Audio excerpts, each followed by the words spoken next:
Saludos, ¿qué tal? Bienvenidos a esta nueva edición de La Terraza. Hoy nos trae a la plazoleta Balbuena de Valdepeñas y en concreto a la terraza de Casa de Gavilla, que hoy, para esta segunda edición del programa estival de Televaldepeñas, nos acoge para hablar de temas tanto de interés general como de interés local, como a continuación les voy a relatar. Hoy vamos a hablar de un tema polémico y conflictivo como pocos, que está desatando, históricamente lo hace, pero por los acontecimientos últimos más todavía, un gran debate social y moral, la eutanasia. Vamos a hablar en este espacio, en esta terraza del verano en Televaldepeñas, de eutanasia.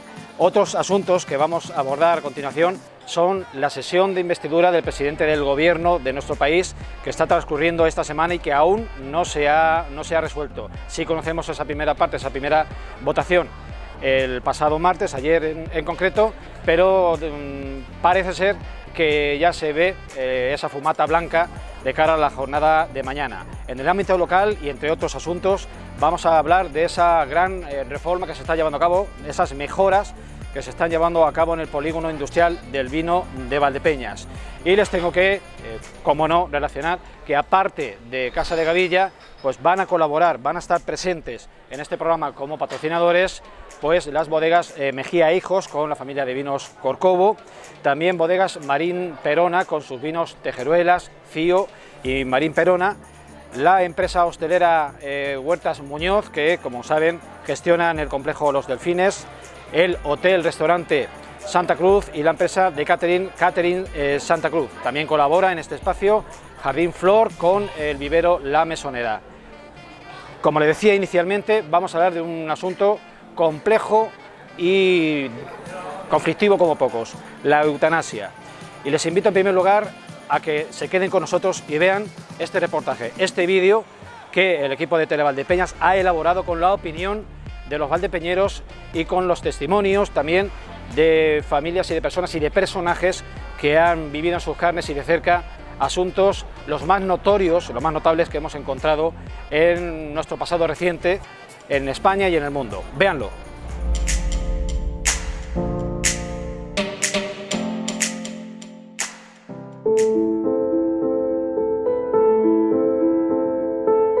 La Constitución española proclama que toda persona es poseedora de una serie de derechos y libertades, entre ellos uno fundamental, el derecho a la vida. El interrogante es, ¿y el derecho a la muerte? La eutanasia comporta una regulación conflictiva, pero necesaria. Yo hubiera querido, al menos, morir dignamente.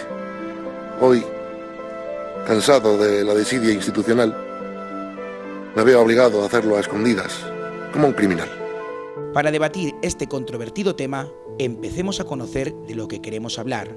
El término griego, bien, thanatos, muerte, define como la acción u omisión que acelera la muerte de un paciente desahuciado con la intención de evitar sufrimientos, existiendo para ello dos tipos. Directa, el proceso de adelantar la muerte de una persona que tiene una enfermedad incurable, y la indirecta, intenta paliar el dolor bajo medicamentos que como consecuencia no intencionada puede producir la muerte de la persona.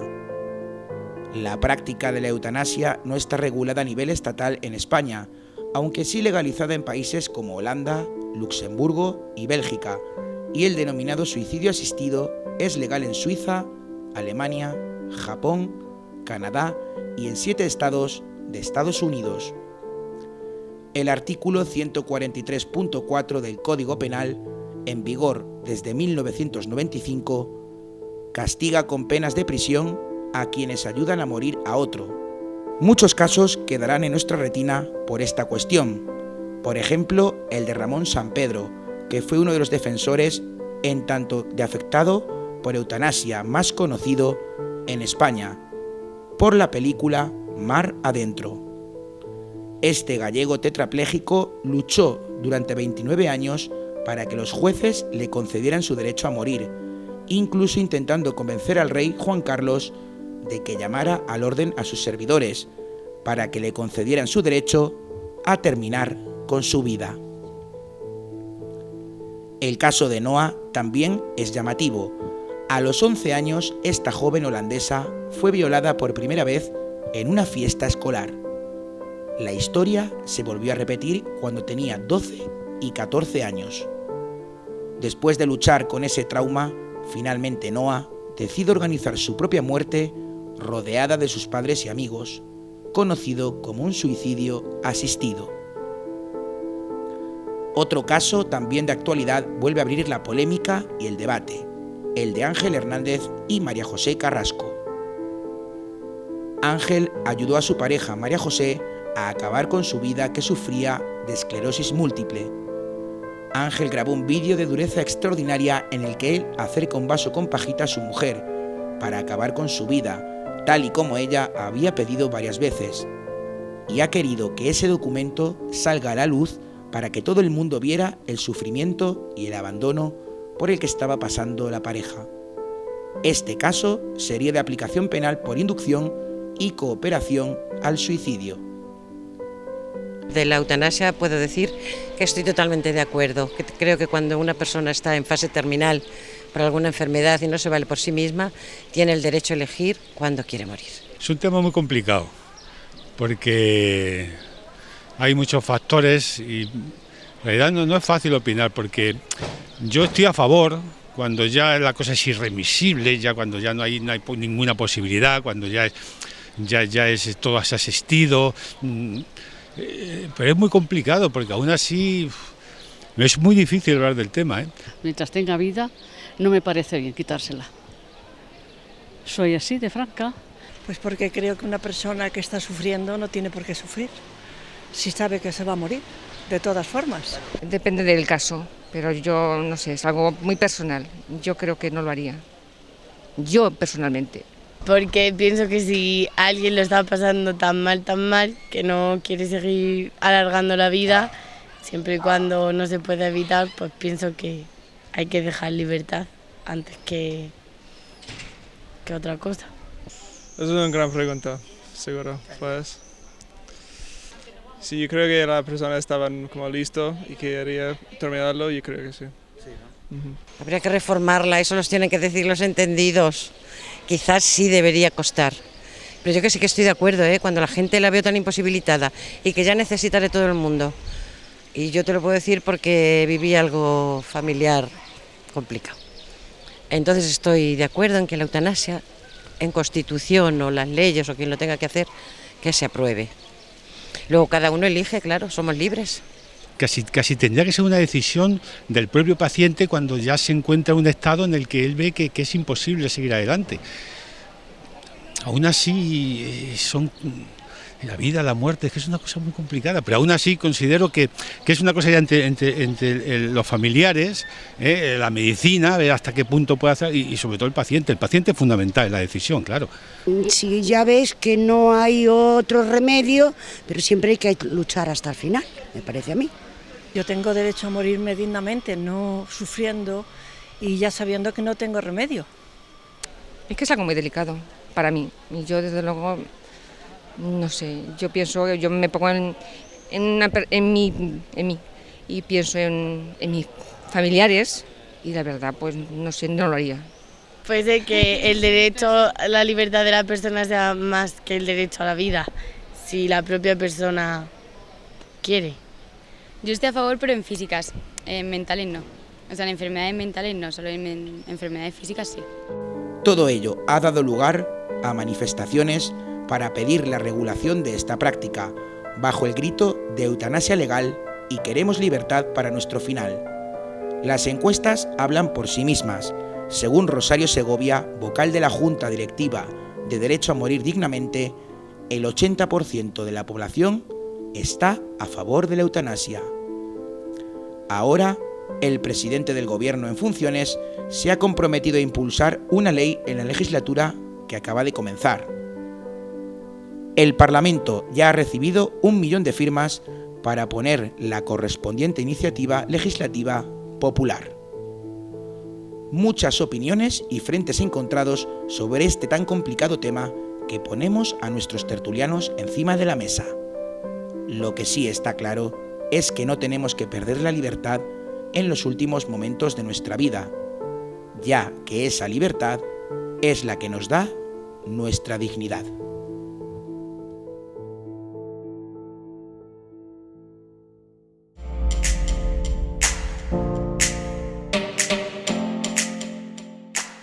Vamos sin más a dar a conocer a quienes hoy nos acompañan en esta terraza para hablar, como decimos, de esa conflictiva, ese problema de la eutanasia.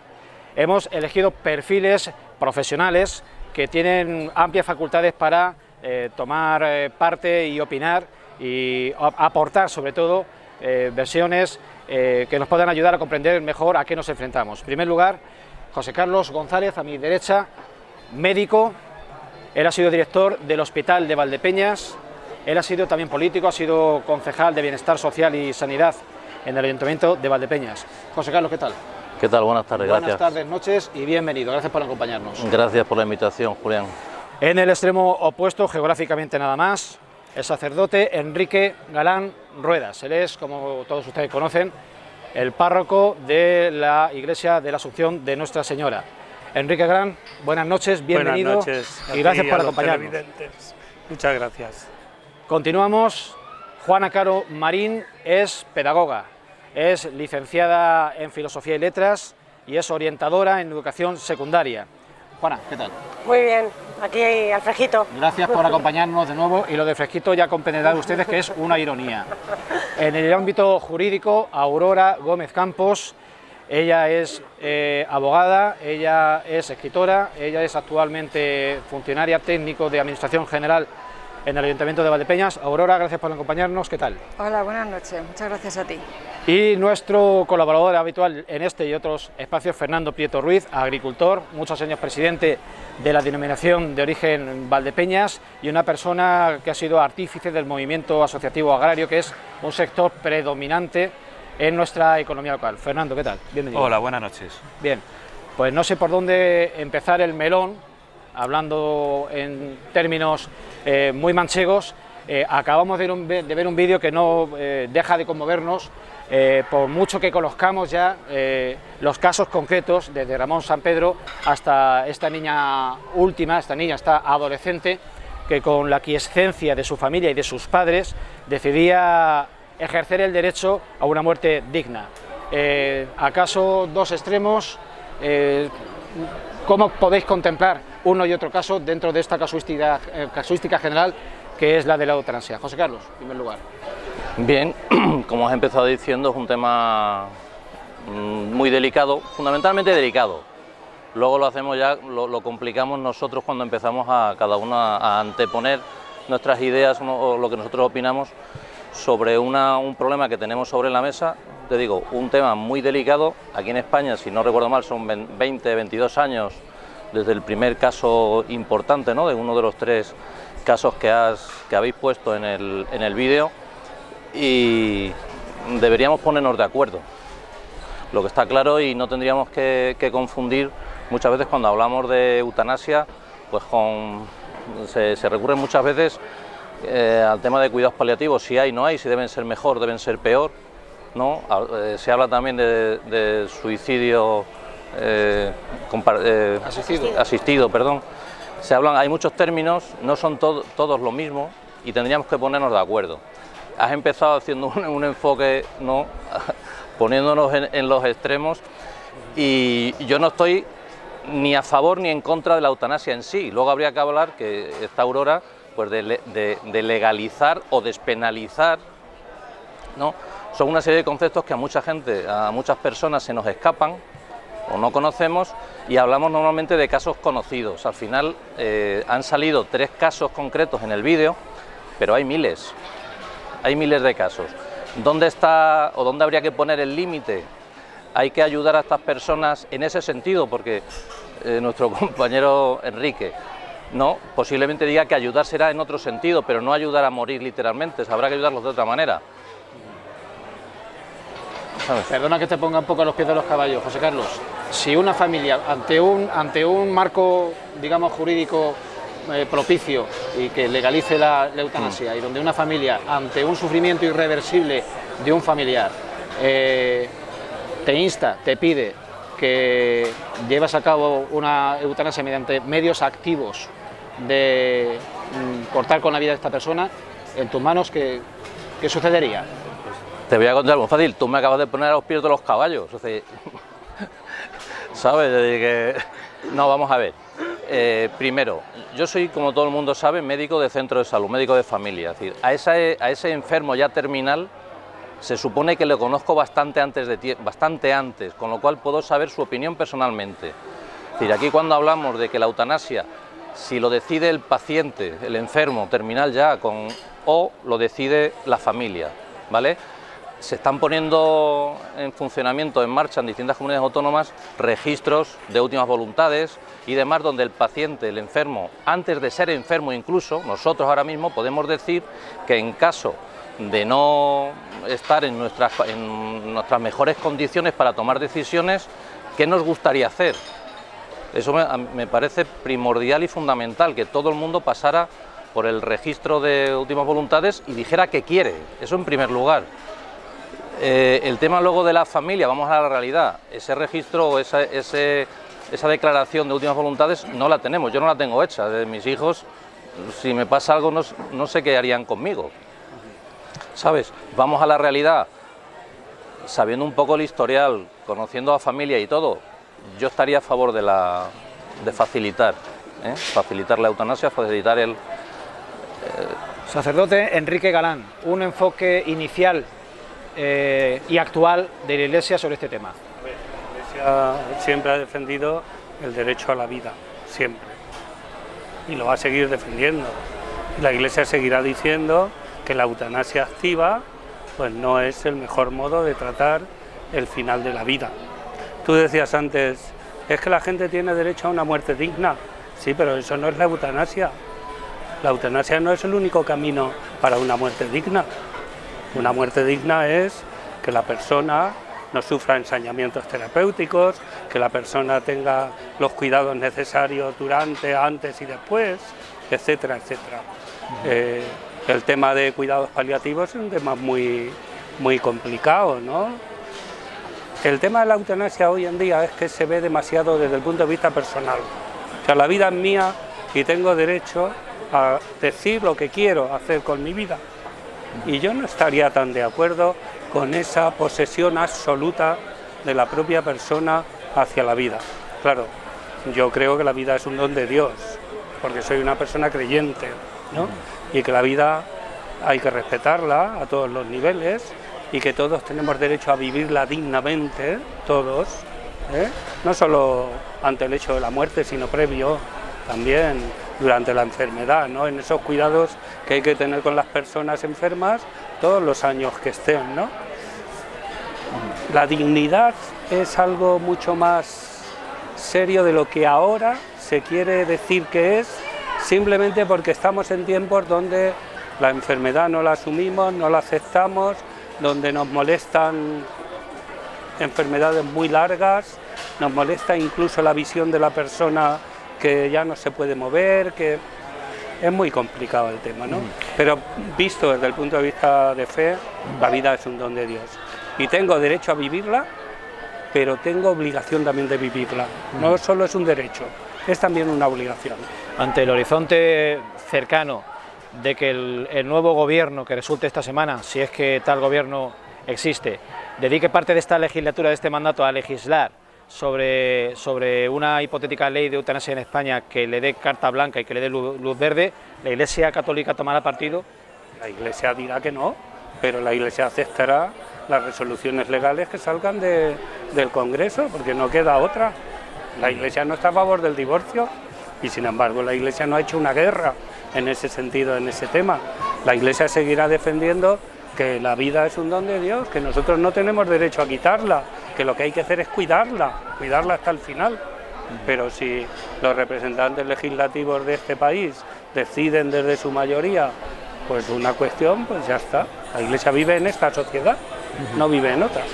Abordamos ahora, si os parece, la vertiente didáctica o educativa de este gran tema. Juani, hemos visto en el vídeo dos casos o tres casos que son extremos. Por un lado, el de Ramón Sampedro, tetrapléjico gallego, De otro lado, María José Carrasco, durante más de 2 décadas en vida prácticamente vegetativa como enferma de esclerosis múltiple. Y hemos visto también el de la niña con unas secuelas psicológicas y psiquiátricas extremas después de haber sido abusada sexualmente 3 veces siendo niña y siendo adolescente. ¿Estamos ante casos, como estaba planteando, extremos o son equivalentes y pueden entrar en el mismo saco, si se me permite? Yo creo que cada caso es distinto, cada caso afecta de una forma distinta y la forma de enfrentarse de cada persona. Hay una parte muy importante que es la filosofía, la ética y la moral. Cuando hablamos de todo eso, cada uno tenemos nuestra ética y en base a nuestra ética desarrollamos nuestra propia moral. Y no quiere decir que mi moral sea mejor que la de otro, es mi moral basada en una serie de principios. Entonces, cuando trabajamos en educación, o yo hablo con los chicos y lo que trabajamos, y lo que yo creo que sería bueno es, cuando tomamos una decisión no podemos tomarla en base a sentimientos. Estos casos te invocan sentimientos, te invocan sufrimiento y te invoca a lo mejor tomar una decisión en base a una decisión subjetiva porque está en base a tus propios sentimientos, al propio sufrimiento que estás viendo. Y creo que cuando hay que tomar decisiones morales que afectan a una nación, como es el caso este, debe ser decisiones que no vayan solamente en defensa de mi propia moral. No sé si me explico. Es decir, que yo creo que el debate en el que hablemos todo el mundo con distintos puntos de vista está fenomenal, pero lo que hay que crear unas bases para que yo, desde mi moral, tenga libertad para actuar. Y tú de tu moral tengas libertad para actuar, pero no me impidas a mí actuar. Yo creo que una cosa que en educación es esencial y que hay que trabajar mucho, que es la empatía y el respeto al otro. La empatía para ponerme en el lugar del otro, del que está sufriendo. Y una vez que sé que el otro está sufriendo, poder respetar su decisión, sea acorde o no a mi propio pensamiento. Y luego el respeto a las decisiones de los otros, independientemente que vayan en contra de lo que yo pienso a nivel personal. Entonces yo creo que esa es la base de muchas tomas de decisiones, sobre todo cuando tenemos que legislar leyes que están implicadas en cosas morales, como puede ser el aborto, como puede ser el divorcio, como puede ser la eutanasia, cosas tan sensibles que afectan a mi propia moralidad. Entonces, lo que yo creo que debemos aprender es a no vetar al otro porque mi moral o mi pensamiento, mi forma de actuar no actúa. Entonces Bélgica y Holanda, lo hablábamos antes, tienen un debate no en base a lo que ahora mismo es el concepto de lo que yo entiendo como enfermedad, tienen un debate desde el 70, o sea, nos llevan muchísimos años de diferencia, donde el enfermo, como decía José Carlos, es oído, donde se sabe lo que quiere el enfermo, no toman las decisiones otros por él, se sabe lo que realmente quiere, y son informes de no solo un médico, de un equipo de médicos que avalan ese final de la vida y además regulan, desde el Estado regulan como una muerte natural, la despenalizan, ¿no? Porque lo entienden así. Entonces yo creo que el debate y la forma de actuar debe ser no en base a casos que nos llevan a sacar decisiones en base a emociones, sino a cosas generalistas y al respeto y a la empatía. Sí, pero la realidad es la que es. El caso de la niña, de la chica holandesa, Noa, con esa familia convalidando el que ella se arrebate a sí mismo su vida, ¿eso es síntoma de una sociedad centroeuropea más avanzada? Pues no lo sé, porque es que sería muy superfluo con no solamente un vídeo ver realmente el sufrimiento, el trasfondo, el informe médico, qué ha dicho un psiquiatra, qué ha dicho un especialista, qué posibilidad tiene de recuperación. No tengo esa información. Entonces no tengo una información vital de esa persona, de esa niña, me lleva el sentimiento, yo no sé lo que haría como madre, no lo sé, pues seguramente intentaría proteger a mi hija hasta el grado extremo, intentar luchar por ella para que salga adelante, pero ahí tiene que haber informes médicos sólidos, yo creo que tiene que haber gente que realmente neutra y objetiva que te diga y que te ayude a tomar una decisión en base a unos términos generales para todos. Aurora, ¿cuál es el marco legal actual y qué tiene que pasar en él para que, bueno, de alguna manera se convalide lo que está en mente de, según encuestas, entre un 60 y un 80% de la población, que es la legalización de la eutanasia? A ver, hay que diferenciar varios tipos. Uno de los tipos de eutanasia es el suicidio asistido. El suicidio asistido es realizar actos de cooperación necesarios para ayudar a que una persona muera por decisión propia. Otro caso, otro supuesto, es cuando los actos de cooperación de una persona llegan a tal punto que se ejecuta la muerte de otra persona. Y que esa es la eutanasia tal y como la conocemos, ejecutar por manos propias la muerte de otra persona que por sí misma no puede realizarla. Y después existe un tipo atenuado, que es aquel en el que existe un supuesto en el que el enfermo es un enfermo terminal que padece una enfermedad con padecimientos insufribles y que además está abocado ya a la muerte, o sea que ya se sabe que va a morir porque no hay medios técnicos para poder solucionarlo. Este es un tipo atenuado. ¿Qué tendría que pasar legislativamente? Pues legislativamente no se trata de una decisión ligera. Se trata de una decisión que hay que adoptar por ley orgánica, porque estamos tratando un derecho fundamental que es el derecho a la vida. Al tratar el derecho fundamental a la vida no se puede tomar por mayoría simple, sino que tiene que adoptarse en el Congreso de los Diputados por mayoría absoluta. Eso es un plus de garantía para los ciudadanos, de tal manera que no lo vota solo un grupo político, sino que deberían votarlo más de un grupo político. Esto es legislativamente lo que debería pasar. Aparte de eso, esta ley orgánica no debe de ser una ley ligera, puesto que estamos precisamente en el supuesto de eutanasia, hay una casuística enorme. Es tanto desde el caso del señor San Pedro como el caso que estás comentando de la niña que decidió suicidarse por su muerte interna, por su muerte anímica o emocional o del alma. Desde un caso de la muerte física, el caso de San Pedro, es que no recuerdo su nombre exactamente. Ramón. De Ramón San Pedro, que es la muerte física, él solo vivía cerebralmente. Hasta el caso de la muerte emocional o muerte anímica, son casos muy diferentes, son casos que no se pueden comparar el uno con el otro.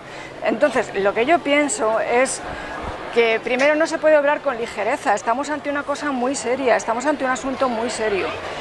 Sí que estoy de acuerdo con lo que ha dicho Juana, en que hay que respetar la libertad de decisión de cada uno, pero que siempre que la legislación sea con las debidas garantías, que el enfermo, que la manifestación del enfermo sea expresa, inequívoca, que sea manifiesta, que quede constancia de la misma y que la forma del practicar la eutanasia no vaya, o sea, que sea algo absolutamente necesario. Para mí, en el caso de Alfonso Ramón, de Ramón San Pedro, sí lo veo más o menos claro. Ese hombre decía, no puedo vivir más así, por favor ayudarme. María José lo mismo. En el caso de la niña, quizá hubiera intentado revivir su interior de alguna manera. Sí. No lo conozco del todo, si los padres y su familia intentaron revivirla de alguna manera, porque en una vida hay muchas muertes, por dentro, uno muere muchas veces y renacemos y tiramos para arriba. Si esa niña no pudo tirar hacia adelante con su vida y los padres decidieron que bueno, que sí, pues es su libertad, pero yo en ese caso hubiera intentado revivirla de alguna manera. ¿Y ves factible que en estos próximos 4 años se dé ese paso en el ordenamiento jurídico español? Sí. Es que si no se regula, vamos a dar lugar a que se haga a la ligera y a que se haga de mala manera. Y tenemos que regular algo que con las debidas garantías para los enfermos. Para evitar la arbitrariedad. Efectivamente. Es mi punto de vista. Y hay casos extremos en los que yo sí, desde luego, sí que estoy de acuerdo. Fernando Prieto. No es que lleguemos o se llegue... Pedir la palabra libremente e intervenir como... Gracias. Aunque falta en esta que no es que se llegue a producir, es que ya se está produciendo. Es decir, al final cuando hablamos de estos 3 casos famosos, y digo los 3 famosos, son porque ya, vamos a decirlo así, perdonad, se han tomado la justicia por su mano. Es decir, no me dais una respuesta, no me dais una solución, la tomo yo. Es decir, podemos estar a favor o en contra de activas, pasivas, como queramos, pero yo creo que habría que regularlo.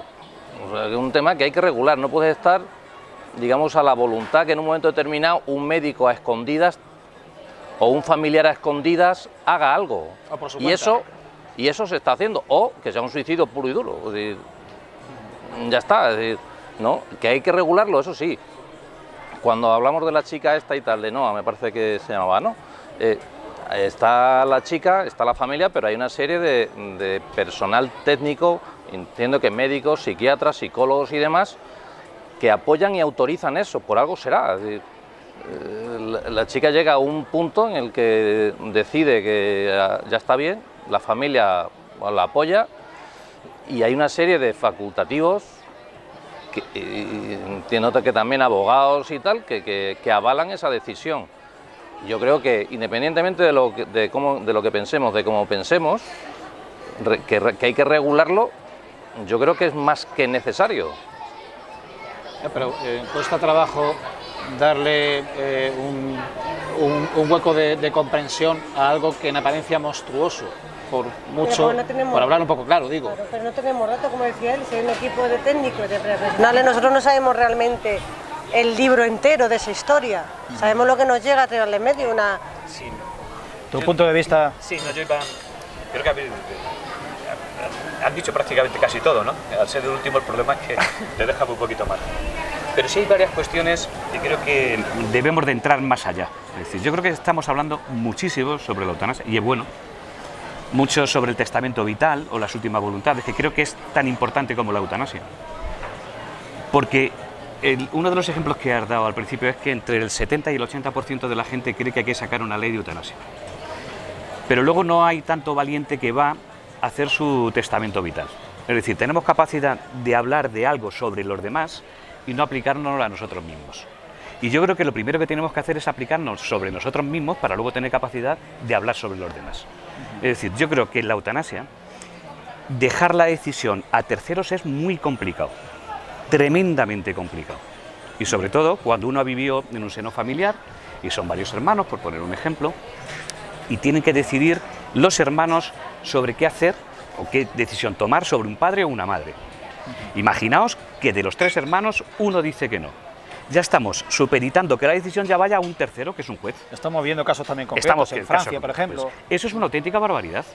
Es decir, estamos decidiendo de que la muerte de un ser humano decidan no los propios, sino además hasta un tercero. Judicializamos hasta la muerte. Es decir, yo creo que lo principal es que la eutanasia tiene que pasar primero por el testamento vital. Si no pasa sobre eso, mala decisión vamos a tener, porque en cualquier círculo de amigos que cuando hablamos de esto, muy alegremente hablamos y le decimos, mañana ves al hospital o ves a esto y decides sobre tu tema, porque ahí ya sí puedes dejar cierto condicionante de qué hacer ante una situación complicada. Es decir, si entras en un coma profundo en un accidente, si tienes cualquier enfermedad terminal, cualquier tipo de casos, decide tú sobre el tema. No dejes esa decisión a terceros.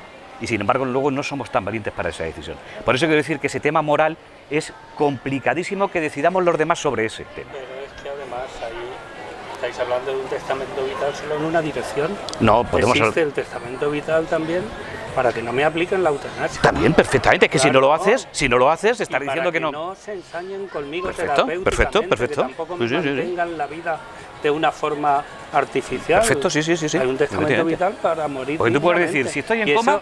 Ese la Iglesia lo propuso hace más de 20 años y está publicado en la página de la Conferencia Episcopal. Yo creo que eso tenía que ser la antesala antes que la propia ley. Debería de ser casi obligatorio. Ahora mismo la pide todo el mundo y yo no estoy de acuerdo. Yo no sé esa encuesta que tú dices del 70%. Yo no veo en nuestra... No lo digo yo. Sí, es una encuesta.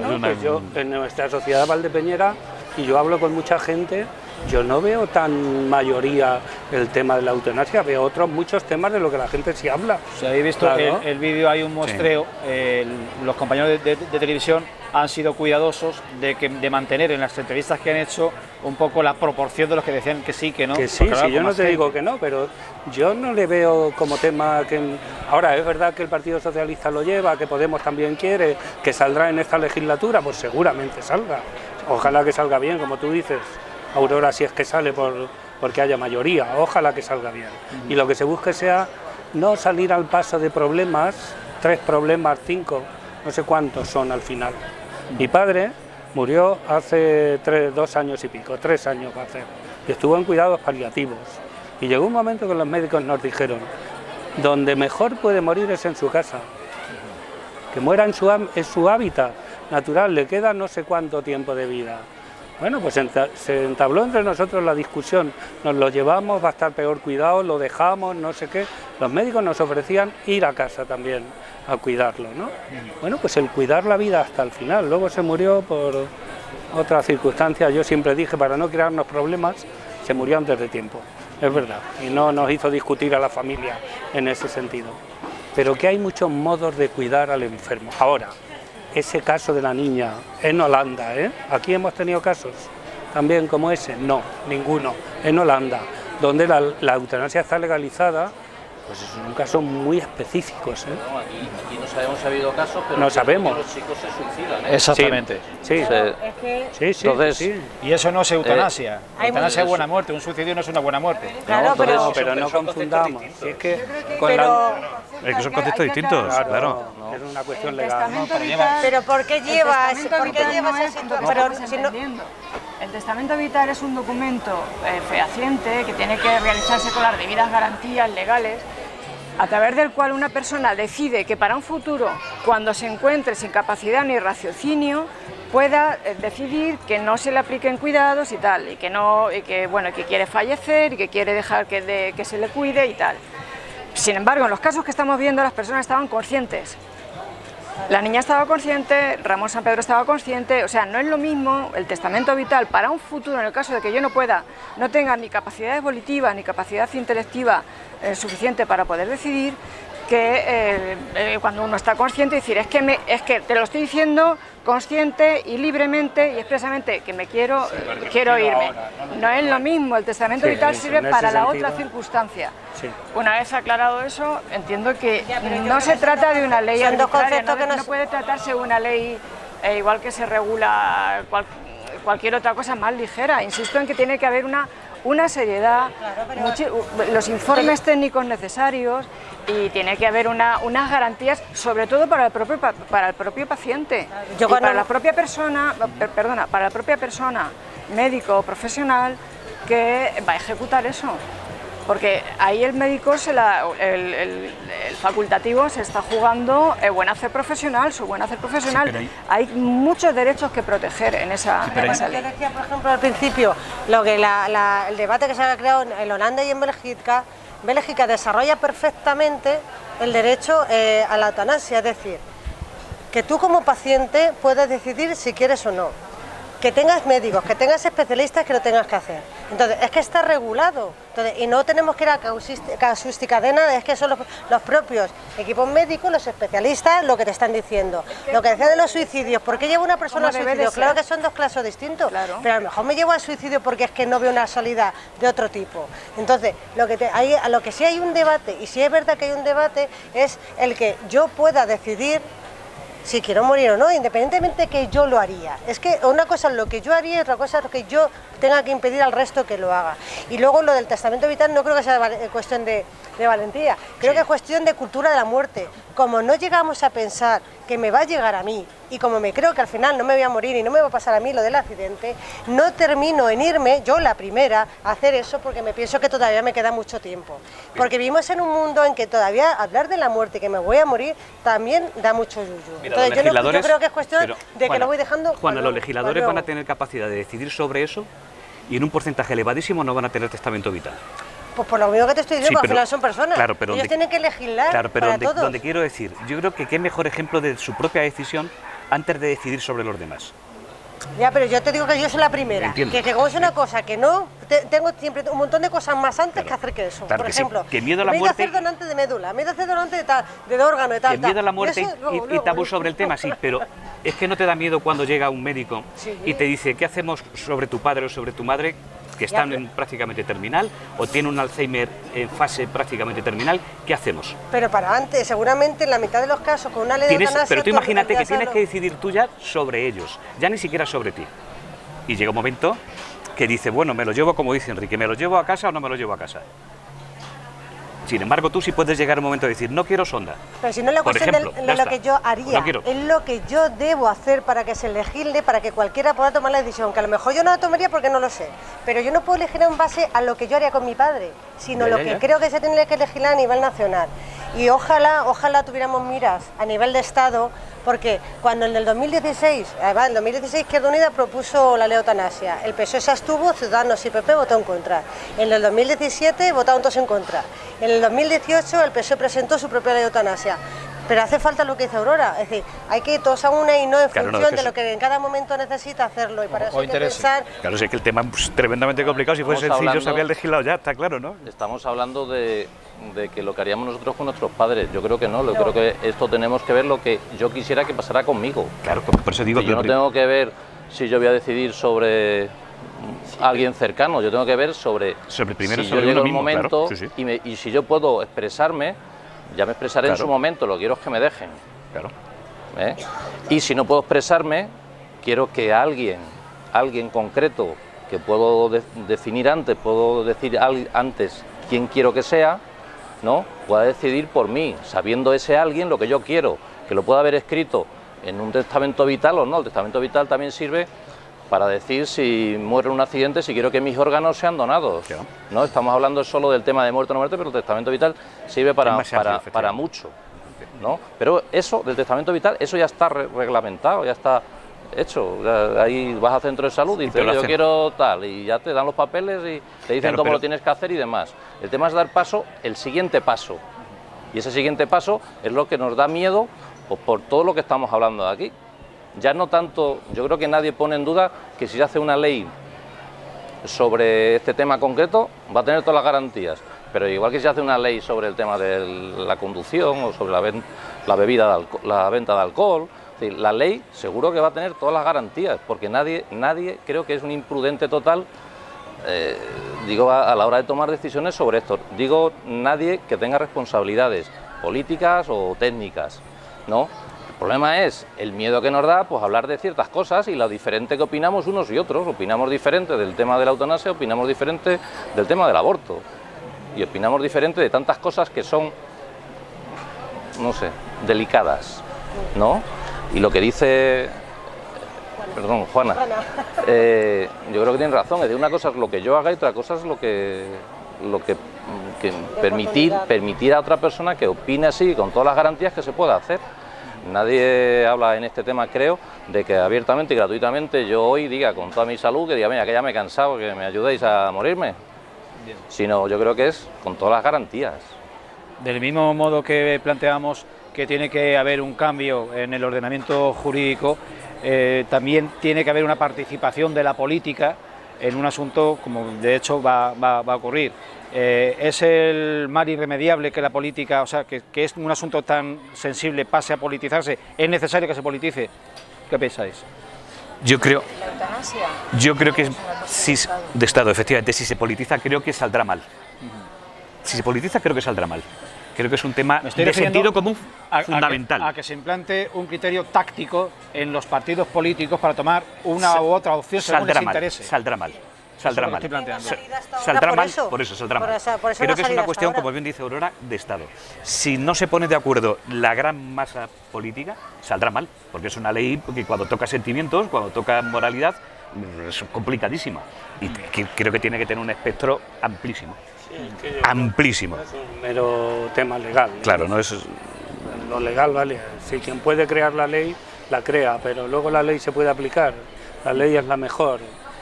Eso hay que pensarlo muy bien. Yo creo que tenía que hacer un esfuerzo para tener... No es solo, estamos pensando solo en la persona. Yo no quiero vivir ya, ¿no? Yo no quiero vivir. Y los que tengo a mi lado, ¿qué quieren de mí? ¿Qué necesitan de mí? ¿Necesitan que yo me quite del medio? ¿No tienen derecho a cuidarme? Eso que decíamos antes, y si un hijo dice que no y el otro dice que sí, si es que son temas que tocan lo esencial del ser humano y de lo que es la familia. No es simplemente una decisión personal de alguien que dice, me voy, hasta aquí he llegado. ¿Alguna aportación más? Yo pienso que es al revés, que sí es mi decisión personal, pero respetando tu opinión, es decir, que yo creo que tiene que dar cobertura a que yo tenga una respuesta y que tú, dentro de tu libertad, decidas o no decidas, o sea, que es que... Pero esta y un montón de cosas más, ¿no? Entonces, en ese sentido, dentro de unos criterios médicos, unos parámetros morales generales, tenemos la OMS, tenemos una organización mundial de la salud que tiene unos criterios y tal, que de la libertad dentro de unos criterios mínimos, no libre albedrío, sino la libertad que yo pueda dentro de esos parámetros poder elegir y que tú puedas elegir, es decir, que yo respete tu opinión y tú respetas la mía, dentro de esos parámetros que yo creo que tienen que dar la cobertura a un poco a todo el mundo. Es complicado, cuando hablamos de moral todo es complicado. Sí. Yo solamente quiero puntualizar una cosa. La ley siempre va detrás del pensamiento social. Primero es el pensamiento social, la opinión o una opinión colectiva, y después es la ley la que regula. La ley siempre va detrás, la ley siempre va, como diríamos aquí en La Mancha, a remolque de lo que la sociedad piensa. De hecho, pues ha habido el voto femenino, o, por poner un ejemplo nada más. Siempre ha tenido que haber una lucha social o una concienciación social previa para que la ley se atreva, porque el legislador es cobarde, y no lo digo en sentido peyorativo, el legislador es cobarde y cauteloso, ¿vale? Entonces, siempre ha tenido que haber una concienciación social. En este caso, entiendo que para ser serios debería haber un sondeo serio de qué piensa la sociedad española, cómo está la sociedad española, qué es lo que piensa, para que haya un consenso real y un consenso efectivo, porque insisto en que no se puede seguir dejando a la práctica y a la decisión individual un asunto tan serio, y por eso se necesita una regulación. ¿Sería materia de consulta a la población? Sí, sí. El problema es cuando los programas los partidos políticos se presentan con un programa donde dicen ya se ha hecho la consulta y hemos votado a quien creemos que nos representa. Yo creo que más consultas. No se puede consultar materias que sean materia de ley orgánica. No se puede. Si el programa se votase estaría bien, pero es que no se vota el programa, se vota al partido o a la persona. Y a lo mejor yo a esa persona o a ese partido no lo votaría. No estamos de acuerdo. Yo me leo los programas y que si hay alguien que no se los lee, me está diciendo que se votan partidos tal, yo los partidos. Claro. No estoy diciendo eso. Sí, pero si hay un punto concreto que ¿me entiendes? Es decir, tal cual cuestión pesa más o menos en la decisión. Yo creo que no se vota un tema de un programa. No, se vota un programa. Pero tú sabes lo que ese partido lleva en su programa. Claro, pero tú puedes votar. ¿Quién no lleva la eutanasia o quién lleva otras cosas? Pero tú puedes votar un partido.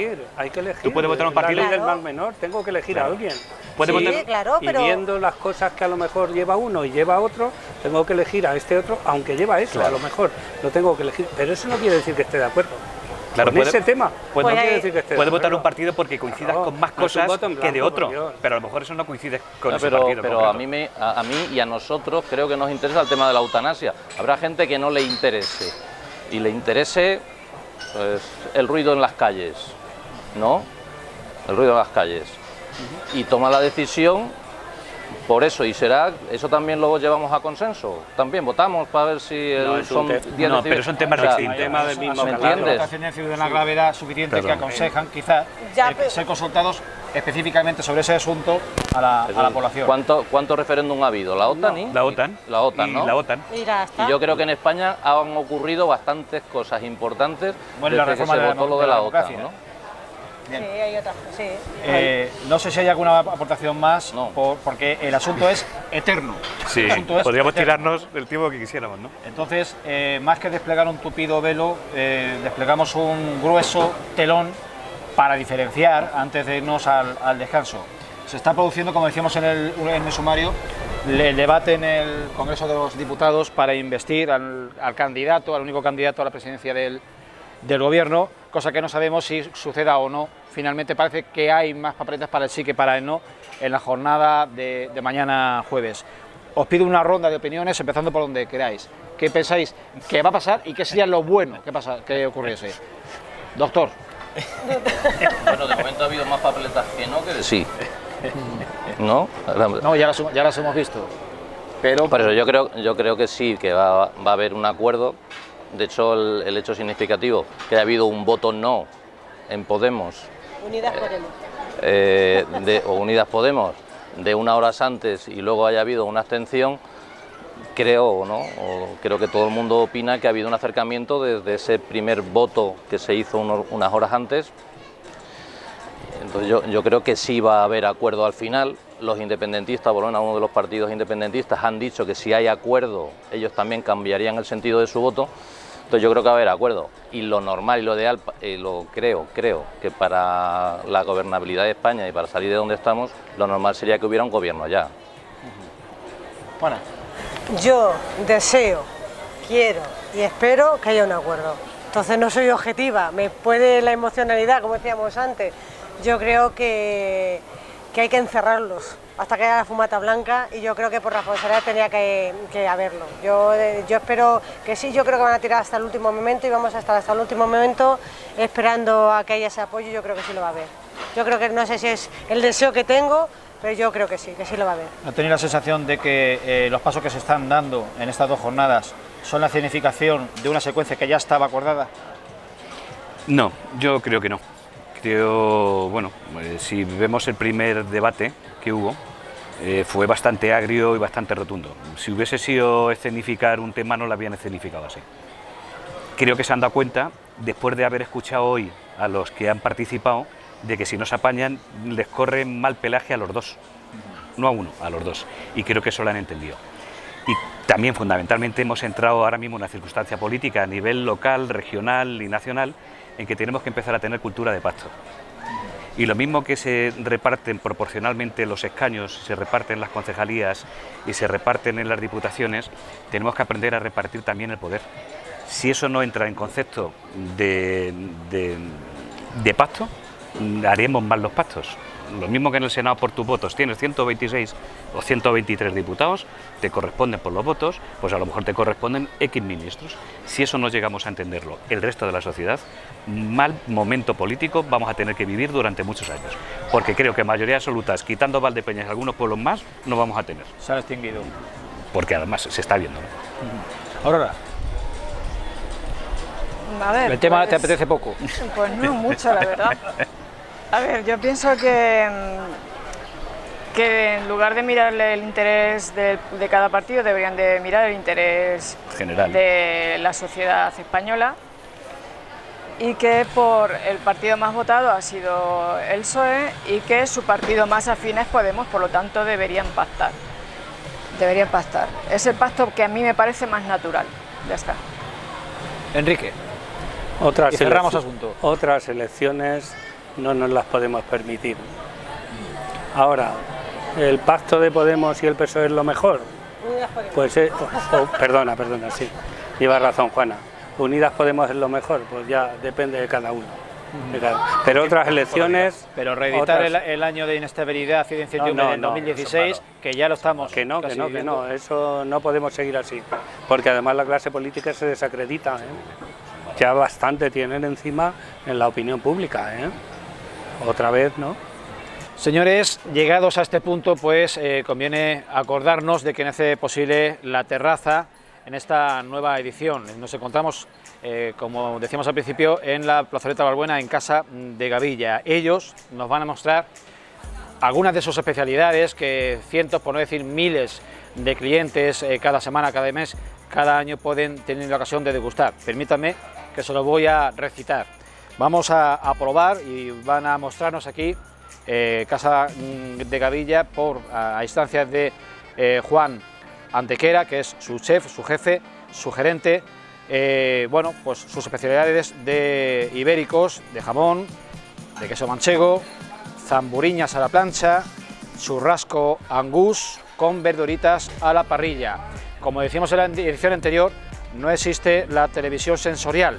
No podemos oler, ustedes, nosotros sí, lo que aquí nos están sirviendo. Únicamente, bueno, pues convocarles a que nos sigan acompañando después de esta pausa publicitaria. No se vayan.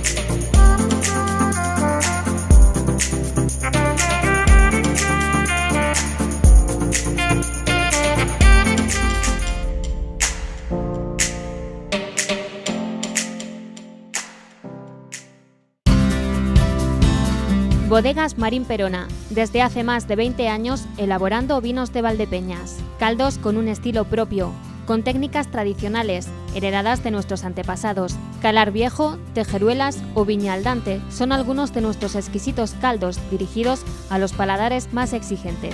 Bodegas Marín Perona, tradición y calidad, servidos en su propia mesa.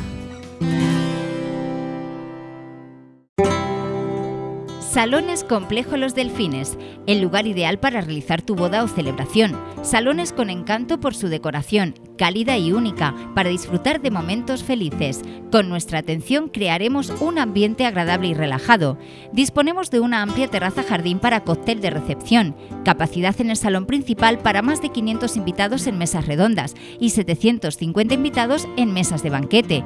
Capilla para bodas civiles, parking para autobuses y turismos sin ningún problema de espacio. Incluimos autobuses para llevar a los invitados desde cualquier punto de la provincia. Complejo Los Delfines, en carretera Valdepeñas Ciudad Real, kilómetro 81,900, en Valdepeñas.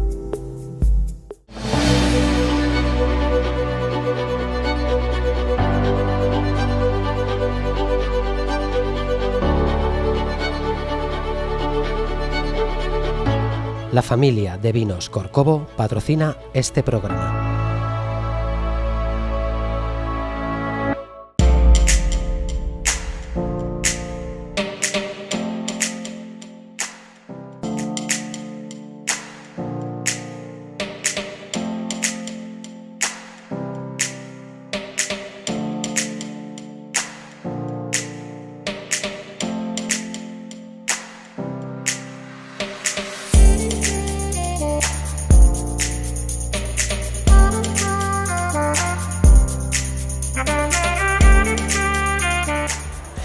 Bien, pues aquí seguimos en la plazoleta de Balbuena, ciertamente amenazando el cielo con disolver esta tertulia de manera abrupta y repentina.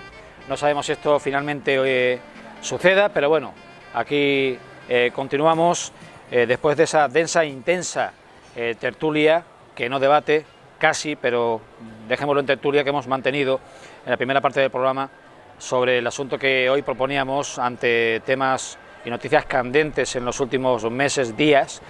La eutanasia. Hemos dedicado 40 minutos de debate a este trágico y polémico asunto, y ahora reanudamos con temas de calado e índole local.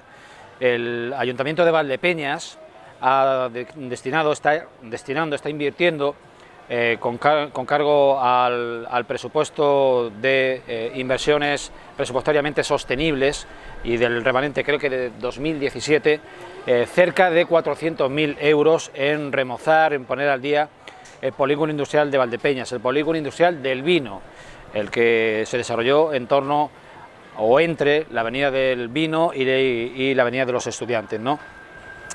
La obra se está ejecutando en estas fechas, supone una inversión, ya digo, de 380 y tantos mil euros para asfaltar, pavimentar, reponer el pavimento de las calles principales, calles de la Bota y del Bocoy, de eliminar barreras arquitectónicas, sobre todo en torno a los pasos de peatones, y renovar la señalización tanto vertical como horizontal.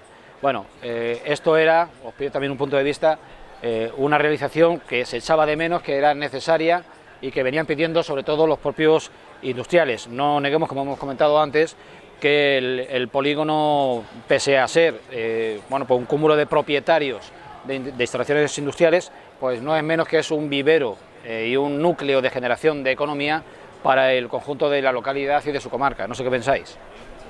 Fernando, por ejemplo.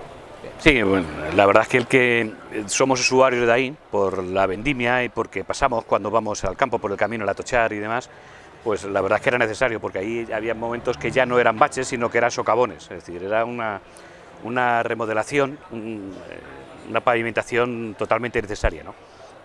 Entiendo de que, bueno, por circunstancias económicas posiblemente no se ha podido hacer antes, bueno, pues se ha hecho ahora, bienvenido sea, ¿no? De todas formas, yo creo que los polígonos de aquí, de Valdepeñas, porque ya que estamos hablando de aquí, creo que hay que dejar de atenderlos más de la atención que se ha tenido hasta ahora. Porque creo que no solamente tiene que tener cuando hay remanente, sino continuamente. Es decir, lo mismo que reasfaltamos las calles del pueblo todos los años una parte, creo que en los polígonos hay que atender también todos los años una parte. Porque claro, este año se van a atender 2 calles importantes, que son de las 2 radiales fundamentales.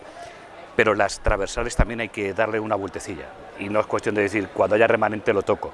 Es decir, creo que hay que tocarlo continuamente. Es decir, una parte presupuestaria del ayuntamiento creo que hay que dejarla para el mundo empresarial, que en definitiva es quien nos da de comer a toda la población. De todas maneras, renace o resurge la eterna polémica aquí en nuestro pueblo, de que habitualmente cuando se llevan a cabo obras de mantenimiento urbanístico, pues se requiere la participación presupuestaria de los directamente implicados. No parece ser este el Es una cuestión que, bueno, que si se le explicase a los vecinos bien, a lo mejor la entenderían. Si se le explica mal, pueden estar un poco cabreados con la expresión que digo. No es normal que un vecino de la calle que sea de este pueblo pague el porcentaje que sea cuando le falta en la calle, y en el polígono sea gratis y lo pagamos también los vecinos de la calle que sea, ¿no? Hay que entender que al mundo empresarial hay que ayudarle, pero a los vecinos también, porque hay circunstancias en las que los vecinos tienen que pagar la pavimentación y no tienen dinero, porque pueden estar en una situación económica preocupante, y en el polígono hay empresas con cierta solvencia que a lo mejor podrían pagarlo con más facilidad que el propio vecino. Pero también entiendo que al mundo empresarial hay que ayudarle, lo mismo que a los vecinos. Nosotros, y yo concretamente, siempre he sido de la opinión de que el reasfaltado no es una inversión nueva, sino que es un mantenimiento, y lo mismo que se mantienen las luces de la calle y no la pagan los vecinos, la pavimentación, cuando es simplemente reasfaltado, es un mantenimiento igual y no debería de pagarse. Bueno, no se nos escapa que Juana Caro, que en la primera parte del programa ha tenido una intervención profesional, bueno, pues es portavoz de Izquierda Unida en el Ayuntamiento de Valdepeñas, y por supuesto tiene su punto de vista, tanto como grupo político como a nivel personal, sobre este asunto. No sé cómo lo ves. Pues en ese sentido yo estoy de acuerdo con él, es decir, además el discurso es que pagamos una serie de impuestos por el mantenimiento de todo lo que es la localidad, tanto del centro como en este caso del polígono, como en este caso. Nosotros siempre hemos hecho la defensa de las infraestructuras municipales, es decir, hemos pedido por activa y por pasiva que se haga un estudio, que haya un inventario, que se sepa realmente cuáles son las instalaciones municipales, que haya un seguimiento para realmente mantenerla. Lo que no podemos hacer es esperar a que algo esté deteriorado, como dice él, que haya socavones y no baches para llegar a intervenir. Creo que es más costoso, es más gasto de dinero de todos arreglar algo cuando ya está muy deteriorado a mantenerlo. Entonces, el mantenimiento de los edificios municipales y todo lo que significa la buena vida y de la localidad, yo creo que es una demanda que de Izquierda Unida venimos haciendo durante mucho tiempo, porque creo que es más barato.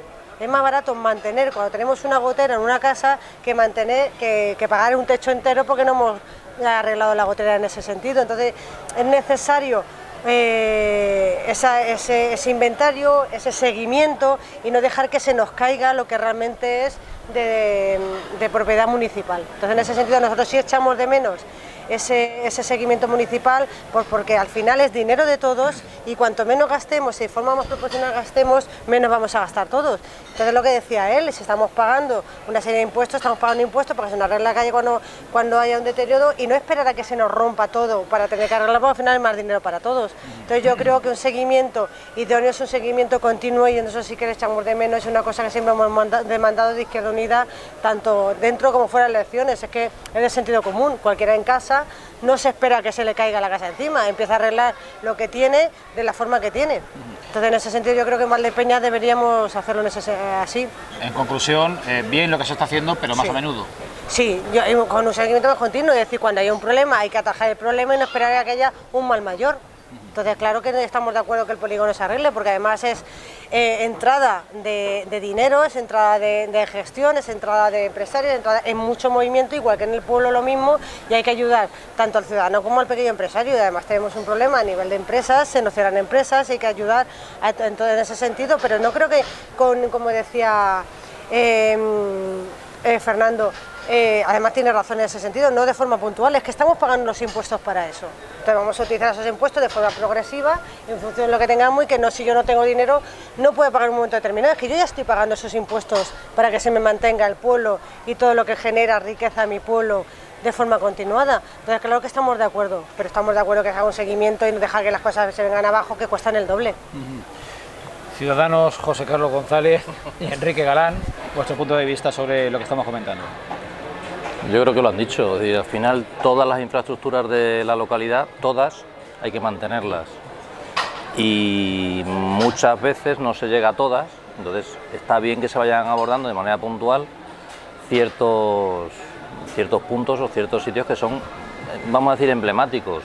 Sí, el tema del polígono, al final, es una puerta de entrada y es la cara de Valdepeñas ante los empresarios y la gente, los ciudadanos o las personas que demandan de fuera de Valdepeñas a nuestros empresarios. Nosotros mismos, yo voy a lavar el coche allá a un lavadero, ¿no? Y me fastidia que haya los baches o los socavones que dice Fernando, porque los había, efectivamente, o los hay, ¿no? Entonces yo creo que está bien que dinero que en un momento determinado, por la gestión, vamos a decir, decente o buena, ¿no?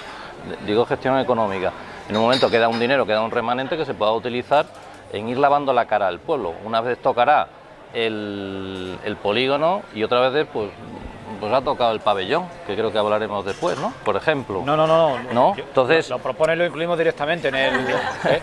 No. ¿Qué opinas? Bien, ¿verdad?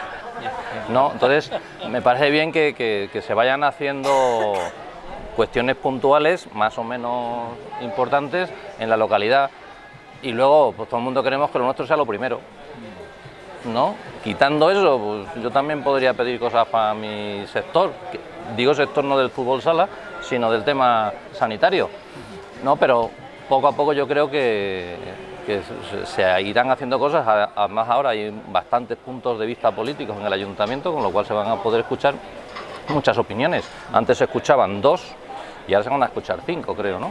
Entonces, es que ya no sé, porque como sabes, pero bueno, se van a escuchar más opiniones, entonces yo creo que está bien, hombre. Bueno, ha dejado de caer una perla cultivada, José Carlos González, y no vamos a dejar que se nos pierda, es decir, el segundo, la ampliación del pabellón ferial, el que tradicionalmente hemos ido ocupando con contenido, con eventos y con ideas tanto innovadoras como generadoras de energía, de economía. Este segundo pabellón, bueno, pues lleva tiempo, demasiado tiempo quizás, en fase de construcción, y es una infraestructura que no se está aprovechando y que se está haciendo quizá vieja antes de que pueda culminar en algo útil para la sociedad. No sé qué pensáis. ¿Te has quedado sin intervenir en...? No, pero lo han dicho ellos, Fernando y Juana lo han dicho muy bien. Hombre, yo reconozco que viendo la ciudad está muy bien cuidada en muchos aspectos, y yendo al polígono, que yo paso por allí de vez en cuando andando o con el coche, o cuando he tenido que ir a la ITV o algo de eso, daba sensación de descuidado, sí, como si tuviese menos importancia. Y yo reconozco que es un punto donde va mucha gente, porque hay muchas empresas, y porque si queremos que vengan empresas nuevas también al pueblo, tenemos que presentar lugares dignos y sitios de fácil acceso, y etcétera, etcétera, ¿no? Entonces, muy bien. Pero estoy de acuerdo con ellos dos.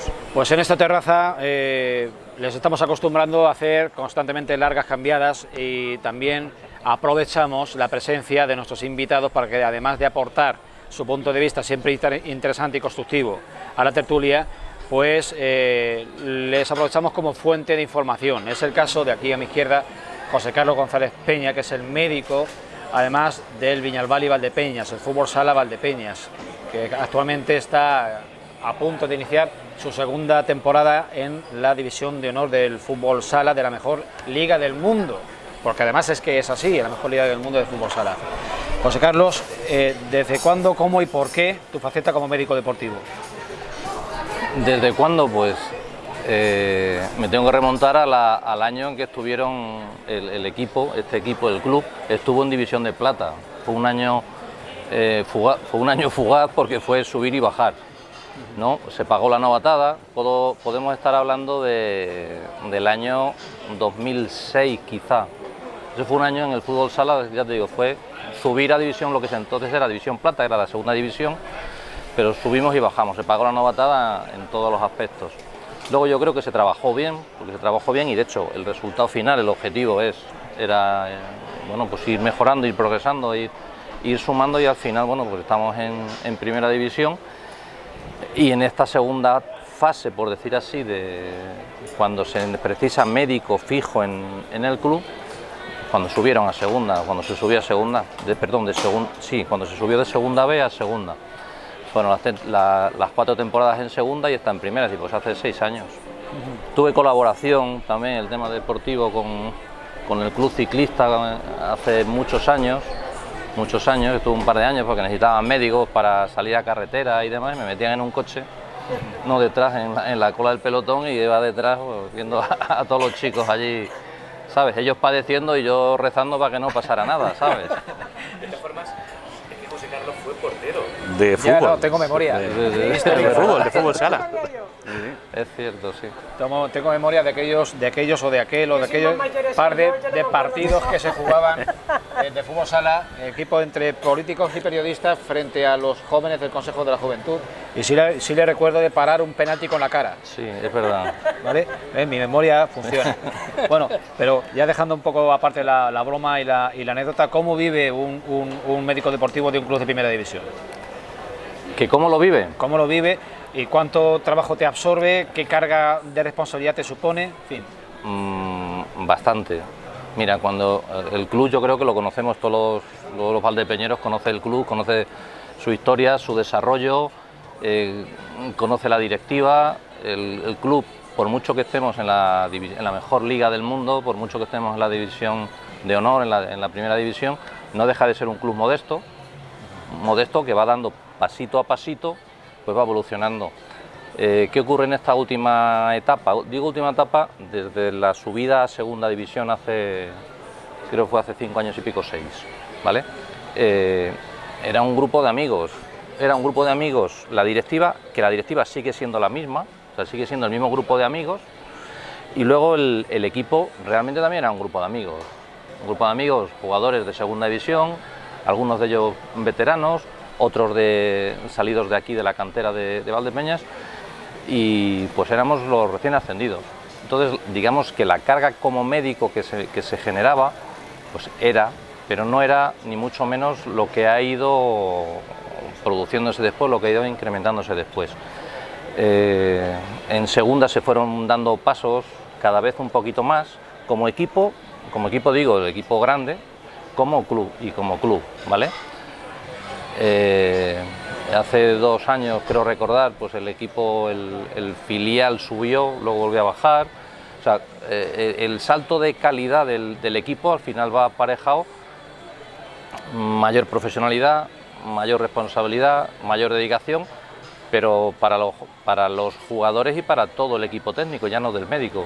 Es decir, pasamos de ser 4 técnicos, unos de fuera y otros de aquí, 4 del equipo técnico, perdón, al ser ya un equipo profesional a todas luces, el equipo. Luego estamos muchos que lo que hacemos es echar una mano todo lo que podemos, pero ese echar una mano, que al principio hace 5 o 6 años era efectivamente eso, porque echar una mano, un poquito de dedicación, pues cada vez va siendo bastante más. Como médico, dices, y concretamente en mi caso, ¿no? Yo soy el médico del equipo, estoy en los partidos, pero estoy haciendo los reconocimientos de los juveniles, del equipo filial, no solo la primera plantilla, sino del equipo de la primera plantilla, y el año pasado no sé cómo definirlo, pero bueno, pues se creó la sección femenina y hay un equipo femenino, bueno, pues el equipo femenino también. En los partidos, y fundamentalmente pues la carga de trabajo es el equipo de la primera plantilla, ¿no? Pero es que luego muchos jugadores son de fuera y viven aquí. Este año ya todos van a vivir aquí. Todos, creo que son todos, sí. Con familias. ¿Qué ocurre? Que al final, ¿quién va a ser el médico? ¿Quién es el médico de la mujer del jugador o del niño del jugador o del tal? Pues al final José Carlos, ¿sabe? Escucha, y por el momento lo hago con agrado, ¿sabes? Pero el profesional, el médico, acaba contagiándose del entusiasmo deportivo y acaba integrándose en el proyecto deportivo, más allá de prestar un apoyo profesional. No, sí, vamos. Los médicos no lo sé, yo sí. A mí me gusta fútbol sala, yo jugué varios años en el Pototos de portero de fútbol sala, es decir, el fútbol sala me gusta el deporte en general y me gusta el fútbol sala. Sin eso, casi es imposible, es decir, no puedes ir a un partido de fútbol sala como un mero trabajador que va allí con su mochila o con su maletín, se sienta y lo ve venir. Es decir, yo me alegro cuando ganamos, me alegro muchísimo cuando marcamos, me cabré una barbaridad cuando nos meten un gol y más si encima perdemos, ¿no?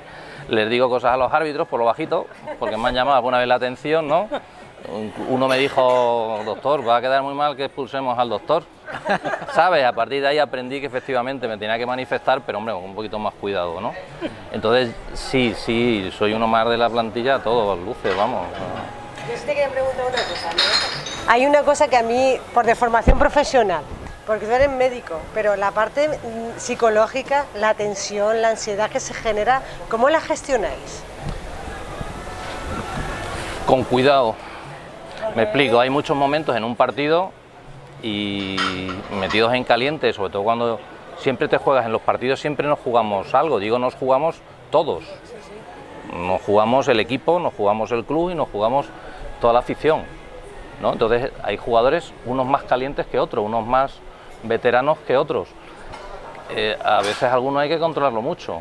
Entonces, pues ahí está Pedro, nuestro fisio, que muchas veces también hay que controlarlo a él, los que le conocéis, ¿no? Porque una persona conocida aquí en la localidad, pues a veces hay que controlarlo a él y a veces es al jugador. Entonces Pedro echa una mano, a Antonio, el responsable el delegado del equipo en pista y tal, pues echa una mano. Antonio Lérida es una persona, aparte de sensata, tranquila y ya veterana, pues aporta mucho. Yo ya no solo por el tema médico, no, sino ya sencillamente por la sensatez, por la edad, por la experiencia, por la veteranía, pues al final tienes que coger, a lo mejor incluso al capitán, en algún momento ha habido que coger al capitán del equipo, que el capitán se supone que es alguien un poco más comedido y tal, y hay que sentarle y decirle, tío, que tienes que darte un poquito de cordura y de tranquilidad al resto, no seas tú el que la monte, ¿no?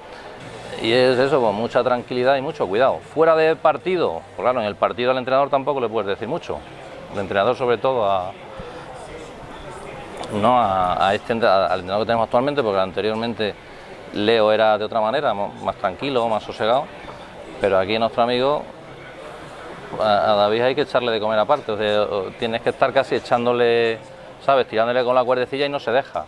Entonces es complicado. Luego fuera, el mejor psicólogo es el entrenador. El entrenador, el segundo entrenador, Jesús, un chico muy majo también, un chico más joven, pero es un chaval que también controla mucho, ¿sabes? O sea que entre todos, al final, pues un equipo profesional de verdad, con dinero, pues al final tiene un psicólogo, tiene un enfermero, tiene un jefe de servicios médicos, porque soy el médico, pero soy el jefe de los servicios médicos, ¿sabes?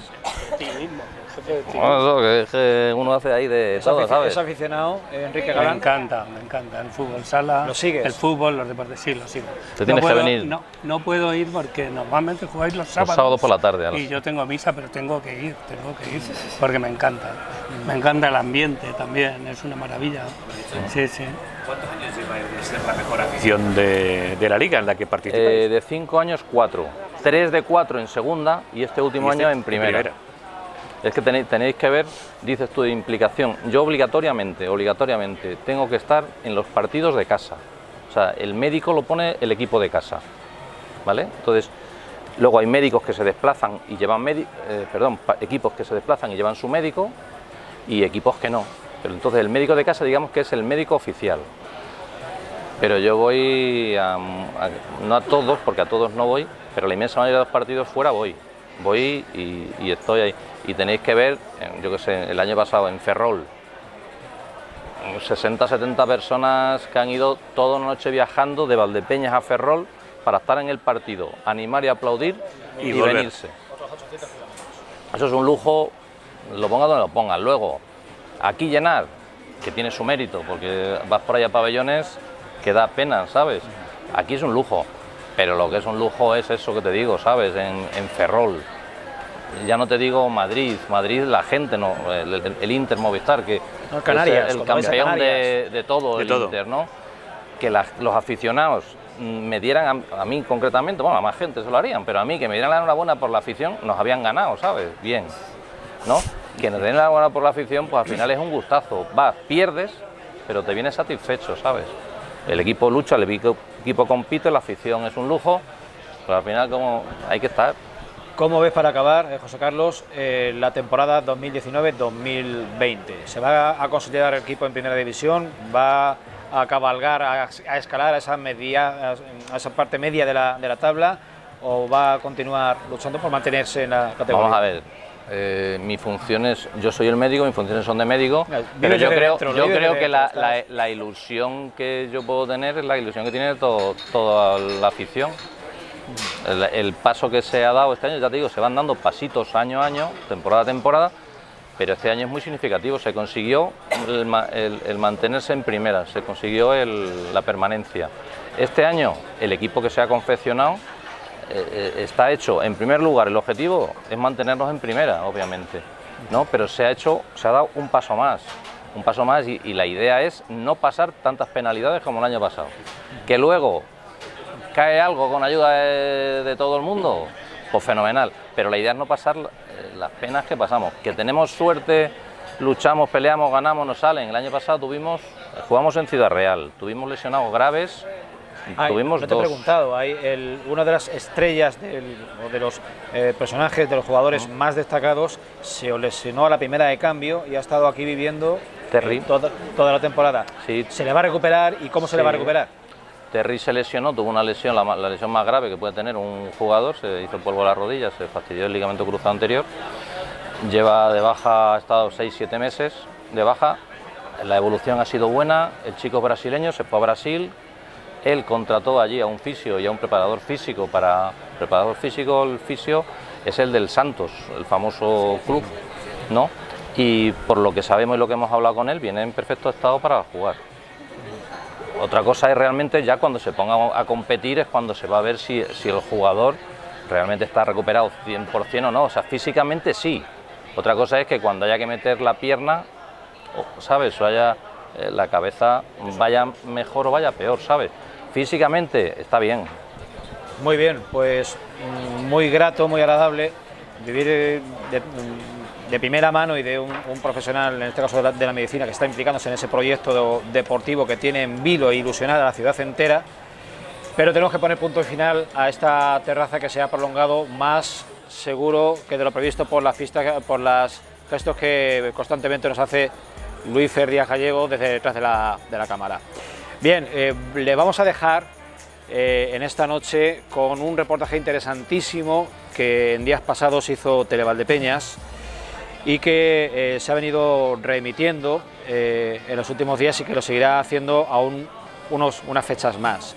Es ese reportaje sobre cómo vivieron los más veteranos de la ciudad, de la localidad, hoy, hace 50 años, el 20 de julio de 1969, ese video tenía un año, cómo vivieron aquel acontecimiento sin duda histórico. Uno de los acontecimientos históricos, sin duda, de la segunda mitad del siglo XX, que tuvo sus réplicas, sus secuelas, con otras 5 o 6 misiones Apolo más. ¿Cómo lo contaron, cómo lo vivieron aquellos veteranos de Valdepeñas?